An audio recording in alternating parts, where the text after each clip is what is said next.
Good evening, everybody. My name is Julian, and I am an alcoholic. My home is Boulder City. My home group is the Mustard Seed Group here in Las Vegas. My sobriety date is May the 25th, 1965. I usually don't mention that sobriety date. Every now and then, though, I think one of my early sponsors, I had so much trouble getting this program that for several years after my first birthday, I wanted to kind of low-key my birthday. And my sponsors one day kind of pointed out to me, he said, isn't it kind of selfish to hide the fact that this program will work for someone who is as screwed up as you are? And with that in mind, I'll take Lee's words and go from there. The first thing I'd like to do tonight is to welcome the newcomers. Those of you who are either coming back or you've made your first contact with AA, we hope that you found what we have found here. Essentially, the reason that we have all the people in this room tonight and in hundreds, if not thousands, of other meetings throughout the country tonight is the fact that we found a way to live without alcohol that we like better than the one that we had with alcohol, and that's why we keep coming back, and we hope you'll join us.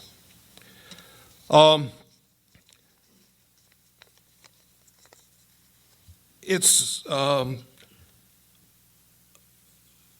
pleasure to have the chance to visit with you tonight. It was a little bit on the unexpected side, but I keep coming back, and I have been coming back since what I hope will be my last drink back in May of 1965. And one of the reasons I keep coming back, I think I'm one of the fortunate ones. I'm sick enough that I stay well, if that makes sense to you. In other words, I have a need for you people, and I have a need for this fellowship to the extent that I am not comfortable parting from it for any great length of time. And during my sobriety, I don't believe that there have been a couple of work assignments that kept me out for a month or so, but generally speaking, my meetings have been continuous in attendance, and it's worked out. I don't go to as many meetings today as I did during my early days, but I keep on because I still have a need for you people and this fellowship. The end result, though, is that what I have found here is what the Big Book refers to as a design for living. And it is a way of life that I never would have found had it not been for Alcoholics Anonymous. It's a way of life that I would not have had the chance to participate in. And I think as far as the old Southern expression goes, had it not been for this fellowship and my participation in it, I would not have amounted to a hill of beans, as they say back in the Carolinas.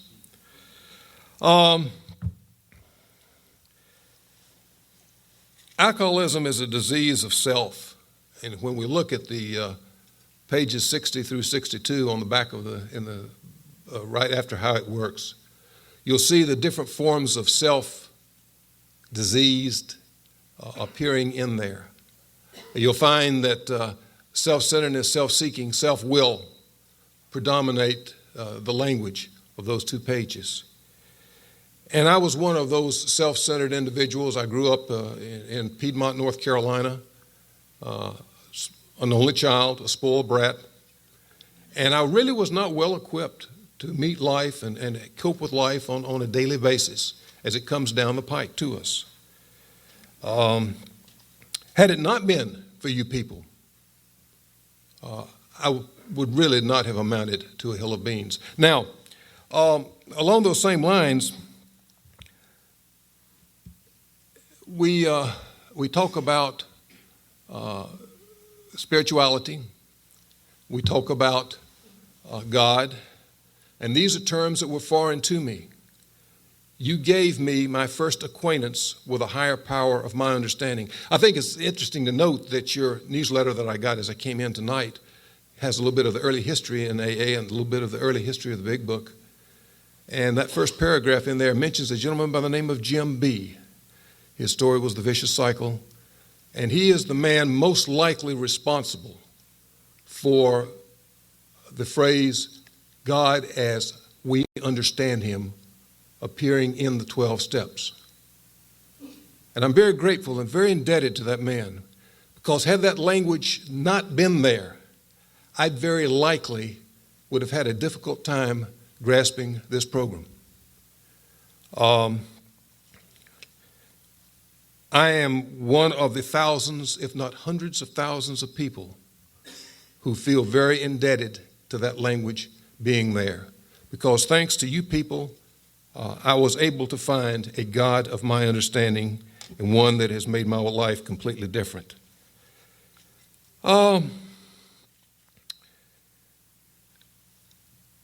As I said, I grew up in North Carolina, grew up in a middle-class family, and had good parents.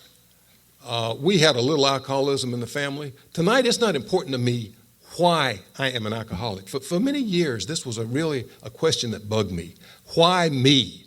Why am I an alcoholic? Today, that does not bother me. What is important is the fact that I realize I am an alcoholic. And as far as the wherefores and the whys, today I could care less. It took me a long while to get to the point that I could say I was grateful that I was an alcoholic. And I know many of you will wince at those words, and I did for many years. I progressed in degrees. I would say I was grateful that something occurred in my life to cause it to change.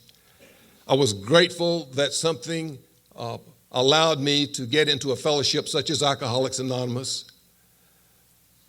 But today I will tell you straight out, I am grateful that I am an alcoholic, because had I not been, I would not have found this way of life.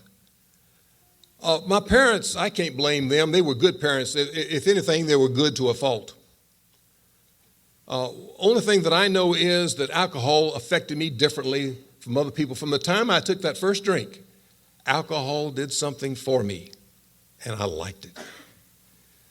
The first drink was at the age of 14. We had a community dance down in a community dance hall, and another fellow and myself walked down at intermission and got a fifth of Applejack, and we sociably drank it on the way back to the dance hall. It took about 10 minutes. And the second half of that dance was just delightful. Now, before that, I really didn't feel like I fitted in.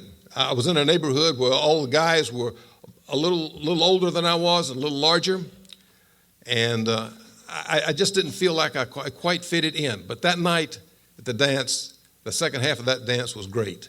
And I went on home and made it to home and got into the house and didn't wake anybody up. And then all of a sudden that ceiling started to spin, and I made that mad dash, and I lost.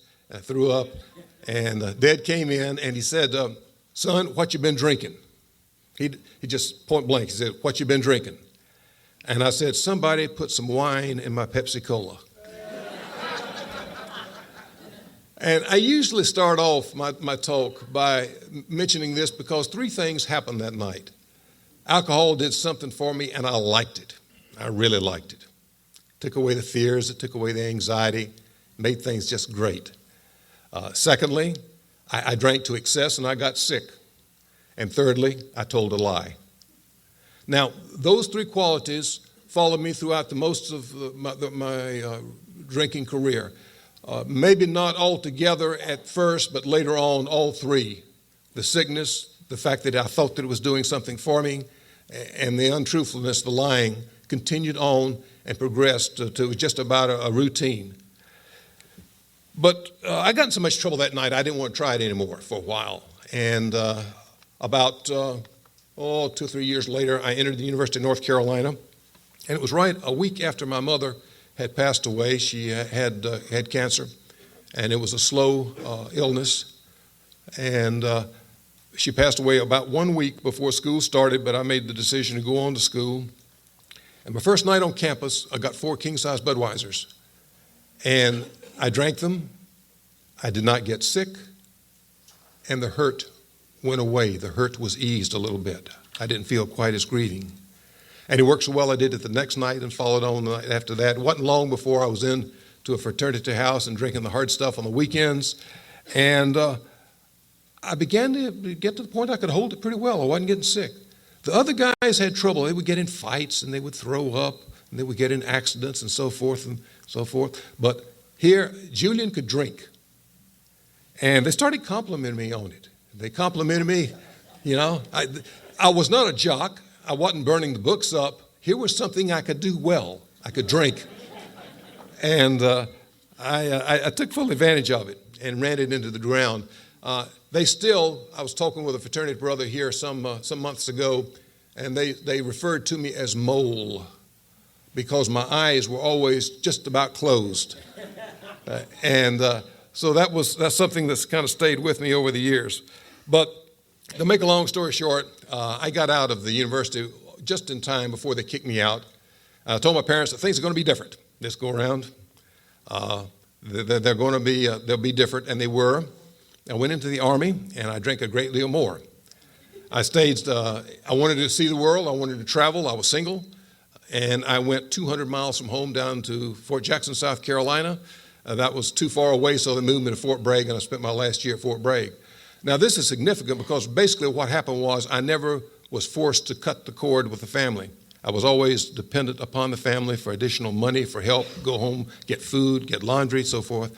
And I never had a chance really to grow up. This is what it boiled down to. So the alcohol was really grabbing hold of me full blast. But I made it through the 2 years in service without a great deal of trouble. My first sergeant told me that I had a very poor attitude, and I almost took that as a compliment. But to make a long story short, I was able to get out without getting into trouble, and I went back to school, and I said it was going to be different, and once again it was. I flunked out. I drank my way out in about 5 weeks. And this time I got into so much trouble that I had to take a job some distance from home. And I went up to Winston-Salem, North Carolina. It's about 100 miles away in the northwest corner of the state. And I got a job as they call the word adjuster. That's a fancy word for collector. I was a repo man for a finance company. And they gave me northwest North Carolina, which was the moonshine country, to work. And I still marvel that I did not get killed on that job. I was naive. In the mornings, I felt too badly to reason with anybody. In the afternoon, I was too anxious to get back to drinking to waste time. So I got the job done, and I did very well. Only problem was I was having trouble holding the cars on the road. I'd start running off the right-hand side of the road, and then I would tear one up on the left-hand side of the road. And this started posing problems. I started missing Mondays, and this posed a problem. And then I got promoted. It was kind of a left-handed promotion. They said, "You're doing a good job, but we don't want you driving any more of our cars."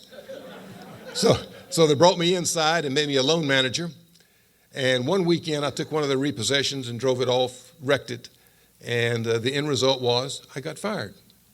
Well, that pink slip said unauthorized use of company repossession. And my response was, everybody did it. I just had a little bad luck, and I happened to get caught. That's just the way it went. Well, that is the way it went. And I was fired, and it was sometimes later before that I realized that booze was the real problem with that particular job. I was having trouble with Mondays at that point. I was having trouble with checks. This was before the days of computers. And you could write checks, and you could, if you knew a little bit about the banking system, and I had worked one summer at a bank, you could write on a non-par bank, cash a check and let it float over to your bank, and it would take a week for it to get back. And I would start kiting these checks and piling them up, and then I would get drunk and forget, to go by and make a deposit or what have you, and they would all come crashing in on me. Then I'd get a telephone call at the office chastising one of my customers for being late with a payment, and on the other line, a bartender would be holding with one of my bad checks, and he did not talk to me as nicely as I talked to my customers. It was also there in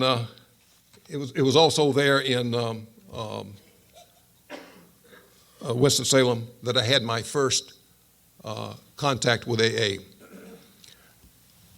I had been dating a girl for some time, and this was a better than average relationships. My relationships were getting shorter and shorter and shorter. And this girl asked me to see and talk with her cousin. She said, Richard has been sober in AA for 2 years, and I want him to talk with you and see if you can't learn something from him. Well, I thought that in order to preserve harmony, I'll go ahead and listen to Richard. She called Richard up, and that was a third-party 12-step call that most of us wouldn't work with today, but he came on out, and he gave me the literature, and very dutifully handed me the literature, made a pitch, told me a little bit about his story, and told me where our meeting was, and made his exit. He went through the formalities. And the meeting was scheduled for the next night, so I really didn't have a whole lot of chance to get out of that one. I had to be there. It was a command performance, so to speak. And I went. It was to the Marshall Street group in Winston-Salem, North Carolina. And the man talking that night, he was old. He must have been 65 years old. And I was 24 at the time. This was 1961. I was 24. And he talked about jails, and he talked about DTs, lost jobs, lost families, the whole bit. And I thought to myself, boy, he's fortunate. He's got that program. He needs it. And 3 weeks later, I was fired from that first job for drinking, which I covered up and denied in denial.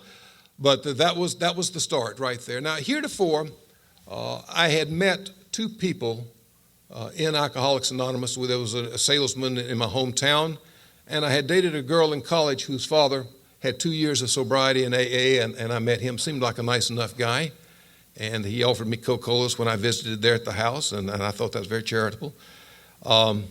So I knew that AA would work, that there was such a thing, and that it would work. But beyond that, I had no knowledge whatsoever. And I was not ready to quit drinking. I wanted to quit getting into trouble. As it turned out, I had 4 more years, and I went down very quickly. I am a returning letterman for those of you who are not here on your first trip. There was a question in my mind as to whether or not I was ever going to have the opportunity to get sober, because I was in and out for a period of 4 years. And during that 4-year period, I experienced that night everything that man talked about and more within the first 4 years of in and out process. I did not drink and go to meetings at the same time. I would go to meetings, stay around for 2 or 3 weeks, then go off on a little toot, crash and burn, come back. The people in the group quit coddling me. They quit talking to me at 2 o'clock in the morning on the telephone, and they quit coming out to the house to see me. But they said, you know where we meet, you know when we meet, and when you want to come back, we'll welcome you back. We'll be glad to have you. And that went on for 4 years. Back in that part of the country, they gave a white chip for the beginners. And they told us not to sully the chip. Don't wave it around if you're drinking. Break it or throw it away or something like that. I hid mine. And I kept hiding them. Some years later, my wife went through some of my belongings, found a whole box of white chips. And I think there was 1 red chip in there. It took me about 3 years to get a 90-day red chip. But in between, there were just a large number of white chips. Now, my life really was just totally unmanageable. That first step says, we admitted we were powerless over alcohol. I would verbalize that I was an alcoholic. It's easy to do. As a matter of fact, compared to some of the labels they were hanging on me, alcoholic sounded good. Because I was ending up, in that 4-year period, I went through about 20 jobs, and I went through also about 20 different types of institutions. There were missions, there were drying out centers, there were hospitals, there were psychiatric wards, drunk farms. I went just down the list, everything that was available in that area over a period. And there were about 20 different types of admissions during that 20-year period, that 4-year period. So I went down very quickly. I was single, and I didn't have the responsibility weighing over my head, and I went down very quickly. It was also during this period of time that my father made one of the most difficult decisions of his life, and I couldn't cut the cord, but he could. And I called up one time with no place to go, several $100s in bad checks out. several other extenuating circumstances and asked him if I could come back home.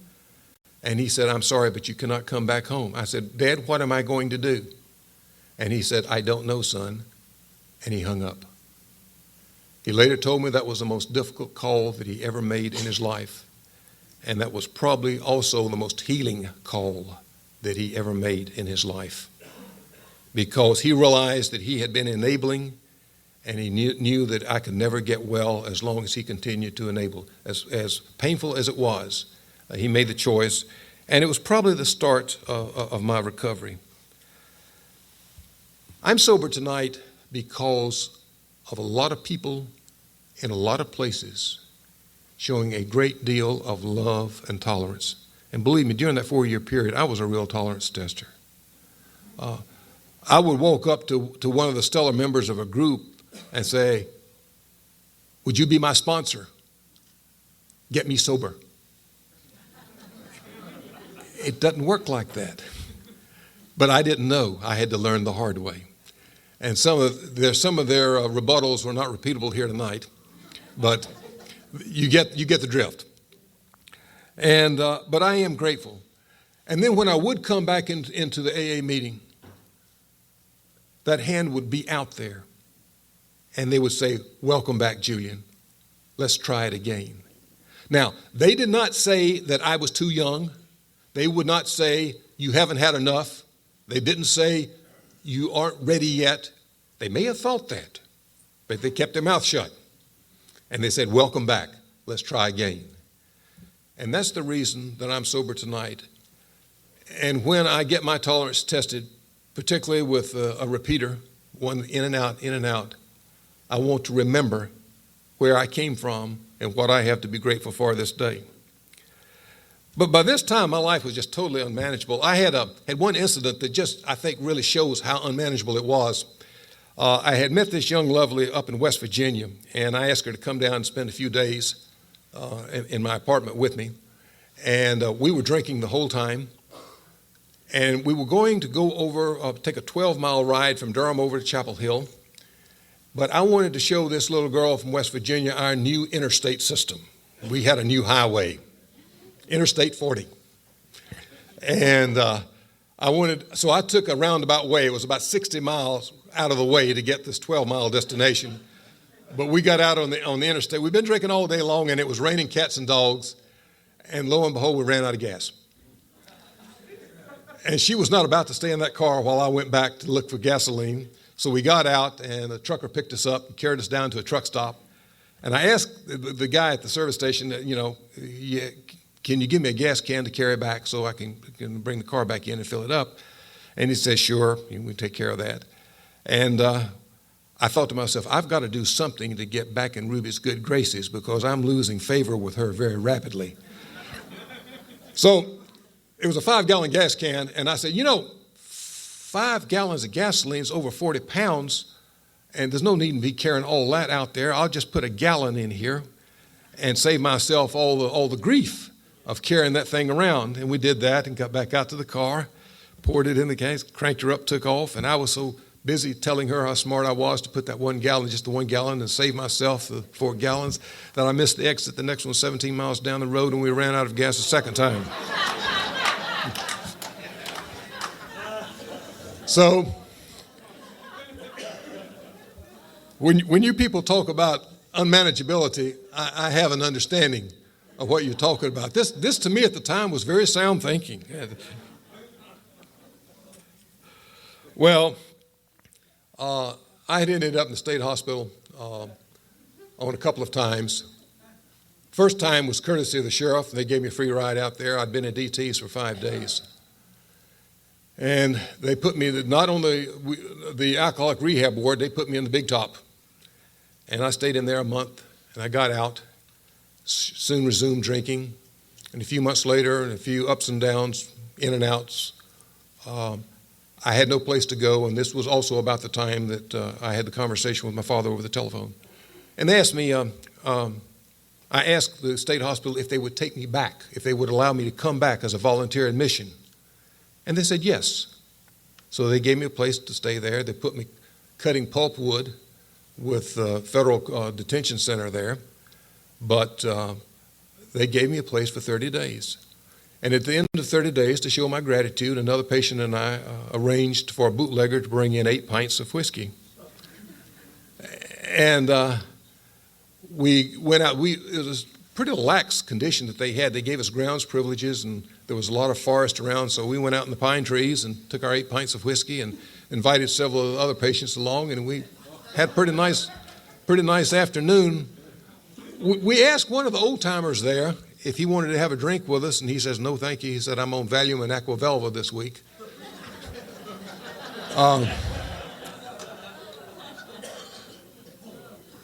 But I put the plug in the jug and kind of stumbled back to my room in the dormitory, or the hospital, I guess it was. And I remember that occasion very vividly. It's surprising that I do, because I was very confused. I had a very jumbled mind. I was pretty well loaded, and yet I had a moment of clarity. And I realized how foolish what I had done was, that here these people were trying to help me, to give me an opportunity and to express my gratitude. I had gotten drunk. And then I started thinking about the people in Alcoholics Anonymous that I had met over those 4 years, and you had something I wanted. I didn't know what it was. You didn't tell me that you were happy. You showed me by your example. And I thought to myself, maybe if I do what those people have done, I can have what they have. And I said, no, I'm too young. It won't work for me. And then I realized I had met some people, a few, not many, that were a little bit younger than I was. And I had met quite a few older. People lost more, lost less, drank shorter period of time, longer period of time. Any way you look at it, I fit right in the middle of a sandwich, so to speak. And it was working for all these people. It could work for me too. And so I went back, got out of the hospital a few weeks later, and I went back to my home group there in Durham. And it was upstairs. It was over an old abandoned fire station, and the group met upstairs. And the fellow that ran the building was one of our members. We called him Curly. It came from the 3 hairs on the top of his head. And I think he had 2, maybe 3 teeth. And I walked up those steps, and Curly stuck out his hand, and he grabbed it like that. And he says, "Welcome back, Julian. We're glad to see you." And then he looked at me right square in the eye, and he said, "Why don't you try it our way? Your way does not seem to be working too well." And I had no argument. So I started trying it your way. And also along the same lines, not only did I try to start doing it your way, I wanted to find out how you were staying sober. So I started what turned out to be about a 2-year snooping campaign. Those of you who had sobriety and had a lifestyle that I wanted to emulate, I wanted to find out how you were staying sober. Now, I had met some of you who had been sober for a long time, and I didn't care anything about what you had. But by and large, most of you who had been around for a while had something I wanted, and I wanted to find out how you were staying sober. The language was a little different that I would hear from different people, but the meaning was all the same. The content was all the same. We talked about meetings. We talked about a big book. We talked about steps, 12 steps, all of them. They've got numbers on them for a reason. They talked about sponsorship. And with that in mind, I started pursuing this to see if, for me, it could work out. Well, I got in so much trouble back in that part of the country. I had a chance to go to work in St. Louis with a man that I had worked with previously. Most money I'd ever made in my life, except it was dishonest. I was working telemarketing, and I was trying to line up bankers for our firm to visit. And I was doing fairly well, but it was just started to gnaw on me. To make a long story short, I was a professional liar, and it was beginning to bug me. So I went to the club there on Lindell in St. Louis and asked if there anybody around, and there was one person there. It was a salesman. And usually that place was just jam-packed and no real type of opportunity for conversation, one-on-one type. But I asked him, told him what my situation was. He said, "I think you pretty well know what needs to be done, but if you're going to want to stay sober, chances are you'll do better doing something else. And I didn't know how I was going to tell this guy that had funded my trip out there, and I still owed him some money, even though I was making pretty good money. And I went up and screwed up my courage and said, Paul, things not working out for me. He said, they're not turning out here like I wanted them to either. He said, here's another 100. Let me know where you end up. And I took off, and I went to Atlanta, and I stopped. And there was a guy that I had worked with some years before. He invited me to spend the night with him. He had a garage apartment. They lowered the bed, the sofa bed, and the apartment disappeared. I mean, that was all. But I stayed there with him, not for one night, but several nights. As a matter of fact, several months. And of course, I found a job. And once again, I became involved in another relationship. And these were almost a guarantee for a drunk. I'd always end up emotionally distraught, romantically detached, and drunk. And it just did not work out at all well. So I was scared to death. And then you people told me, so, well, you don't get involved for a year. You don't make any major decisions for a year, and don't get emotionally involved, certainly for a year. I'll listen just about as well as the rest of you have. About 3 months later, we were married. This past January, we celebrated 39 years.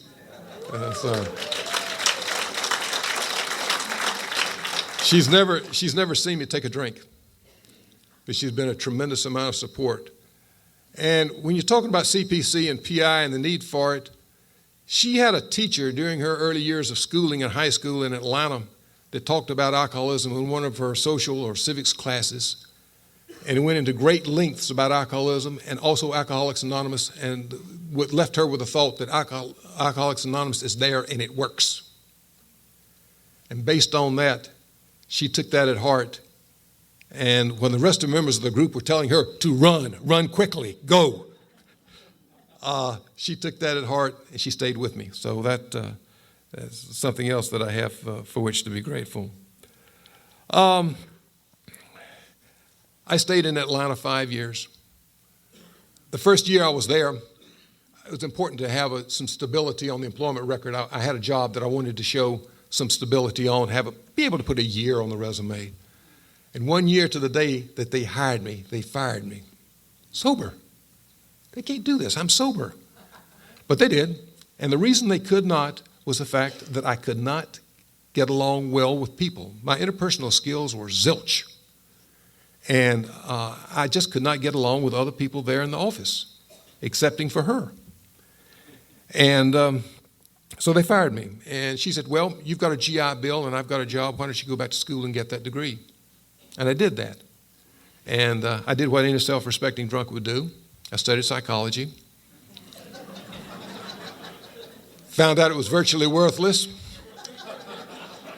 Got a job with the state of Georgia. Now, with a college degree, you want to go into management. You want to supervise people. You want to control things, manipulate.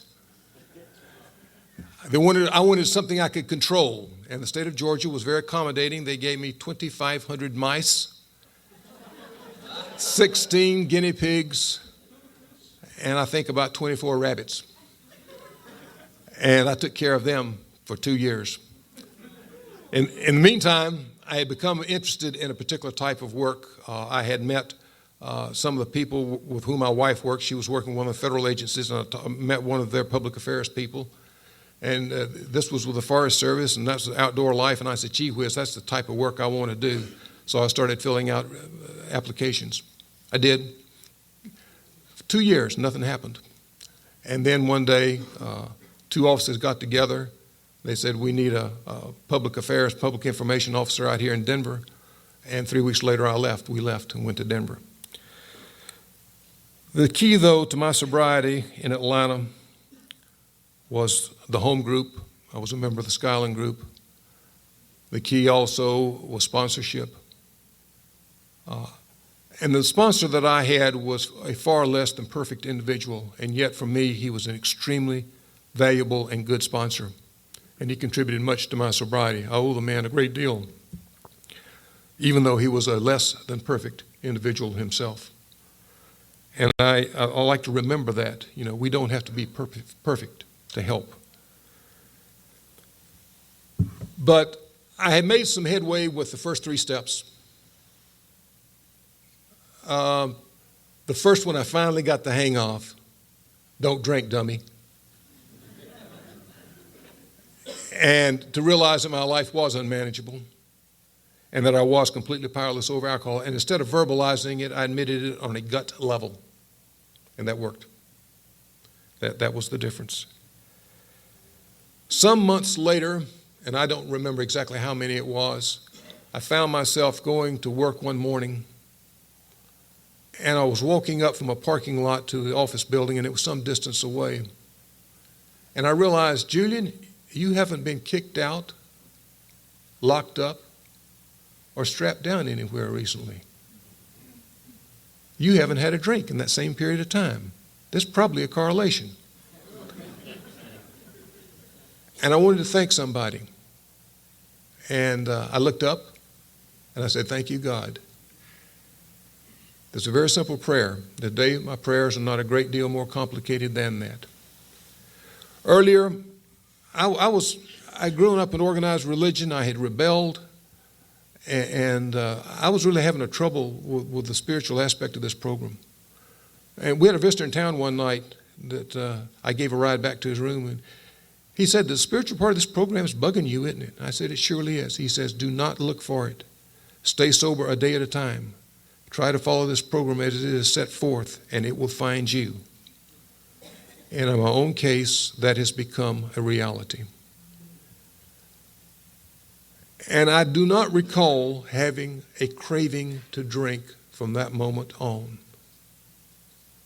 I may have experienced a brief one in there somewhere, but I don't recall from that moment to today having a craving, that intense craving, that need for a drink.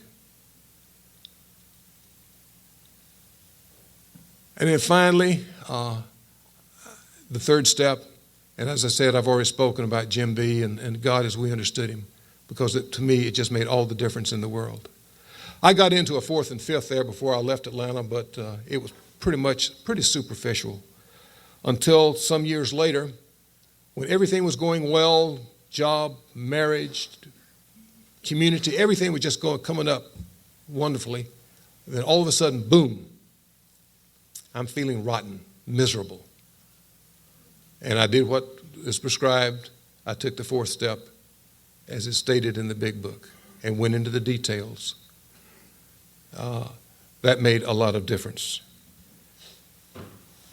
We were in Denver for about 4 years, and had a chance to get out, and along with not drinking, I had a chance to experience a lot of things in the world that I would not have otherwise. Hiking, mountain climbing, backpacking, things that I would not have had a chance to otherwise. I was given a tremendous chance to see the rest of the world. And that's the world without liquor that I enjoy so much more today that I would never have known. I would have sold myself short had you asked me back in 1966 what was good. I would have sold myself short. I didn't know what good was. You people have taught me that. Well, there were several other moves. I stayed active in the fellowship. I also became active in service, first on a group level, then on intergroup level. My first attempt at a GSR, DCM, was pretty pathetic. That was while I lived in Arizona. But then in '78, we moved here. We've been here now 26 years. And right off the bat, I went into Tonopah, became just intrigued with the general service process, intrigued with the traditions that Craig read tonight. You know, the steps are the reason I'm sober today, and those traditions are the reason this group is here today. It's just that simple. And I began to understand that. I've been given the opportunity to serve in several capacities, a couple of them at the General Service Conference level, and for that I'm very grateful. I've been given a world that I wouldn't know otherwise. I've been given the opportunity to make friends with people. I found sponsorship to be one of the most powerful tools we have. It's a two-way street. And I'm at the point now that I get probably more than I give. But this is a way of understanding people and communicating with people that I would not have had the chance to otherwise. And apparently my communication skills picked up because I spent 25 years in a job which I think it's fair to say people did not love me. And I had to communicate with people under stress, in difficult situations, in crisis situations. And I learned that in Alcoholics Anonymous. But I guess probably along with that and a good marriage, I guess probably the most important thing for which I am grateful is what my friend Fred over in Boulder City used to say. Fred passed and left us last year, just about this time. And very frequently you would hear him say, I thank God for Alcoholics Anonymous, but more important, I thank Alcoholics Anonymous for allowing me to find a God of my understanding. And for that, I am grateful. And thank you all for giving me a chance to visit with you tonight.